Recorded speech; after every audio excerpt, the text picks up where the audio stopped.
Rolling out, it's complete to Dawson Knox for a 4-yard touchdown, and the Bills have come all the way back to take the lead. Our goal is not just to win AFC East, give yourself a chance to win a Super Bowl, so that's what we're trying to do.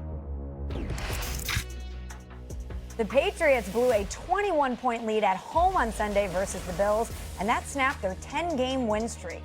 It's the largest blown lead at Gillette Stadium, which opened in 2002, and the largest overall at home since 1978 versus the Oilers. Cam, does the comeback say more about the Bills or the Patriots? Says a lot about the Patriots. And when you talk about a coach team by Mike Vrabel and just the whole ambiance of what the Patriots have always stood for, these type of games does not exist. They're more the teams that come back, from being down like this. So to see everything kind of unravel and then they fight back to take the lead and then still, give it up at the end. Those are some of the things that we're not used to seeing from the New England Patriots, and it's a little alarming. I totally disagree. I think this said a lot about the Bills. To be down 21-0 in Foxborough, and to come back from that and to outscore them 35-10 the rest of the game, I think speaks volumes about the Buffalo Bills and who they're led by, Josh Allen, who balled out when it really, really counted. I mean, you're talking about a New England team had a 124-1 record when leading by 21-plus points at any point in home games in franchise history. And won 104 straight games when leading by 21 points, and they lost in Foxborough yesterday. That's what I'm thinking about right now. I'm looking at Josh Allen, 193 yards, 3 touchdown passes, no turnovers for the second straight game. I'm looking at some of these throws that he made in the second half, 16, 13, 24, 37, 14, 12, and 12 yards. That's 7 throws for 10-plus yards, all right? And consider Allen only had 35 total yards passing in the first half, and he shows up in the second half. I got to give offensive coordinator Joe Brady credit. They're down. What does he do? He sticks with the run. He doesn't divert it. He doesn't go away from it. They rushed the ball like 23 times for 118 yards in the second half. They didn't abandon the running game. They were patient enough and they were thorough enough. And they were like, yo, we're going to score on these brothers. You first team to score on 30 points or more. I got it to be in Foxborough, to having lost to New England in Buffalo earlier in the season. For everybody to be looking at Buffalo and saying, this ain't really, really the year. For them to know it was supposed to be a coronation. New England wins the game. They're the AFC East Division crowns for the first time in like 5 or 6 years. All of that stuff was on the line. And the Bills said, hold the hell up. It ain't over yet. And stormed back and beat them. That's what I'm thinking about. New England's still a good team. Vrabel's still a hell of a coach. Drake May still has incredible potential, even though he had a season worst passer rating and passed for under 200 yards for the first time in this entire season. I get all of that. But the real story is Josh Allen and the Buffalo Bills. You come back from 21 down in Foxborough with a division crown on the line. That says a lot to me about who the hell you are. I'm walking away today thinking more about the Buffalo Bills than I was thinking about the New England Patriots. Yeah, I got to agree with Stephen A. on this one. To me, this is a ball about Buffalo. Think about this. Buffalo Bills, again, down 21 points. They didn't panic. How many times have we seen teams that are down, significant numbers like 21 points, and then all of a sudden they panic and they want to start throwing the ball all over the place? Buffalo didn't do that. They stuck with the run. It kept them in the game. It gave their defense opportunities. And listen, credit Sean McDermott from a defensive perspective. They threw the kitchen sink at New England in the second half. It seemed like from down to down, they were doing different defenses and throwing different things at Drake May. And they had Drake May puzzled in that game, especially in the second half. So give Buffalo all the credit in the world for sticking with their game plan, not panicking, running the football, which they do best, okay? And ultimately their defense played a huge role in this comeback up in Foxborough, which was a huge divisional win. So, hold on. Let me get this right. We have one of the most talented and skillful players on the football field, and we're surprised? Josh Allen, the reigning MVP, My main question is, how do we even get into this position where we're down by 21 points? I'm not surprised that we have the bandwidth to be able to fight back. Hold on, Stephen A. All I'm asking, we expect these type of capabilities and performances to happen from Josh Allen.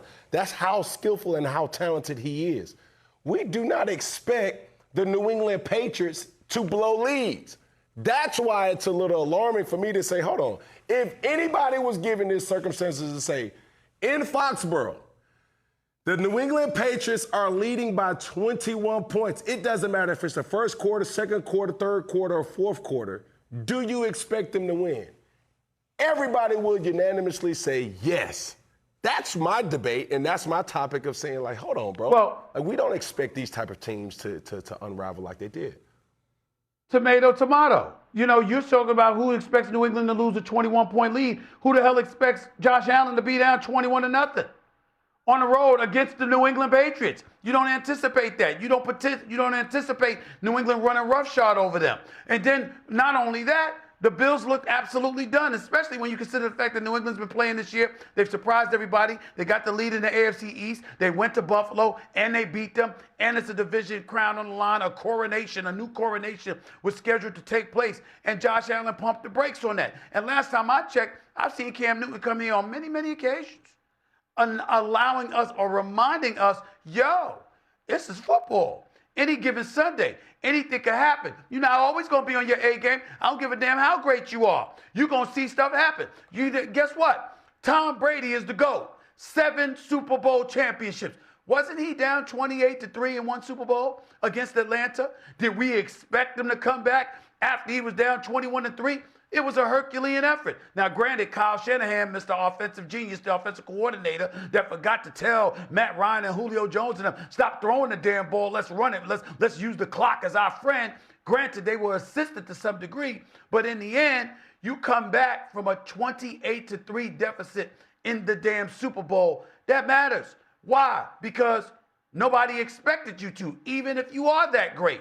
Nobody expects that. So I give Josh Allen credit yesterday, along with James Cook and the rest of the crew, and offensive coordinator Joe Brady for not abandoning the run.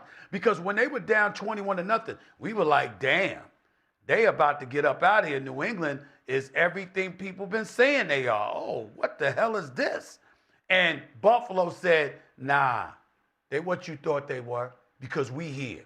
They're a good team, but we got something to say about this.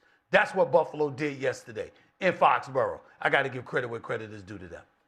Listen, this is the same Bills defense that's been much maligned on this show and many shows time and time again this season for giving it up.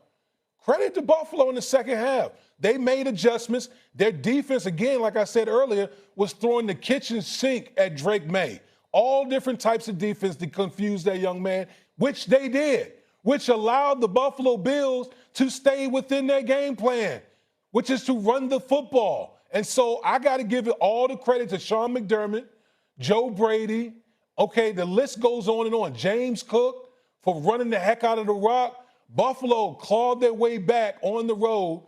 Come on, man. Got to give them all the credit in the world for that.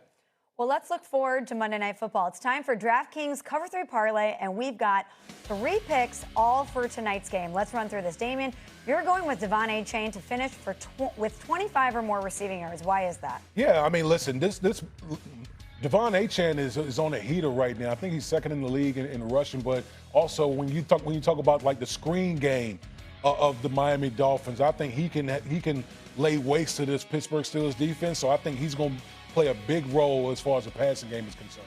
Okay, Stephen A., you like DK Metcalf to finish with at least 50 receiving yards tonight. Why is that? Who else does Aaron Rodgers have to throw the ball to? It's really that simple. Who else is there to throw the ball to? That's what I'm asking. You understand what I'm saying? We've been waiting for the Steelers to have a number 2 receiver for all year long. You got DK Metcalf out there. Damn right he's going to get 60-plus yards because that's the only guy you're going to have to throw the ball to. That's why. That's an easy one for me. Let's put a bow on it. Finally, Damien, you have Jalen Waddle scoring a touchdown tonight. Explain that pick. Yeah, I mean, listen, with the way that the Miami Dolphins are running the football, the play-action passing game is going to come alive. That's been one of the aspects that's been big for the Miami Dolphins, and we know that Jalen Waddle is Tua's main guy. So